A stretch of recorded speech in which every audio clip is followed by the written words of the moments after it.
મોડલની કારને આગ લગાડવાનો મામલો સમગ્ર ષડયંત્રનો મુખ્ય આરોપી પણ હવે પોલીસ સકંજામાં આવ્યો છે। મોડલના મિત્ર મિતેશ જૈનની ધરપકડ કરાઈ છે। મિતેશના આદેશ પર તેના બે સાગરીતોએ આગ લગાવી હતી। મિતેશ પોતાની સાથે સંબંધ રાખવા મોડલને ધમકી આપતો હતો। મોડલ પર એસિડ એટેકની પણ મિતેશે ધમકી આપી હતી। મિતેશે આંચલની તમામ જાણકારી રાખવા કારમાં જીપીએસ લગાવ્યું હતું।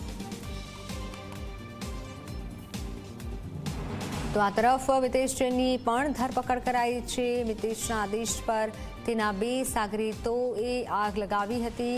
કારમાં જીપીએસ સિસ્ટમ લગાવી હતી। મિતેશ પોતાની સાથે સંબંધ રાખવા માટે મોડલને ધમકી આપતો હતો।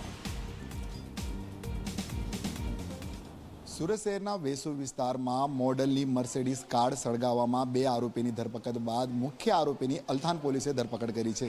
સીધા દ્રશ્યમાં જોઈ શકાય છે અલથાણ પોલીસની કસ્ટડીમાં દેખાતો જે આરોપી મિતેશ જેનો એક મોડલ સાથે જે છે પહેલાં મિત્રતા હતી, ત્યારબાદ તેમની બોલાચાલી બંધ થઈ ગઈ હતી અને બોલાચાલી રાખવા માટે મિતેશ સતત તેને દબાણ કરતો હતો અને જાનથી મારી નાખવાની ધમકી આપતો હતો। આવા આરોપ જે છે મોડલે કર્યા છે। વાત કરવામાં આવે સુરત શહેરના વેસુ વિસ્તારમાં રહેતી મોડલ આંચલસિંહની મર્સિડીઝ કારને આગ લગાવવાના ચકચારી બનાવમાં પોલીસે મિતેશ જૈનના મિત્રો નિતેશ અને સચ્ચુ રાયની ધરપકડ કરી હતી। આ બનાવ મામલે આંચલસિંહે આક્ષેપો કર્યા છે કે મિતેશે જેને પોતાની સાથે સંબંધ રાખવા ધાક ધમકી આપતો હતો અને તેમજ મારી નહીં તો કોઈની નથી, ઉપરાંત આંચલને એસિડ અટેક કરીને સળગાવી દેશે।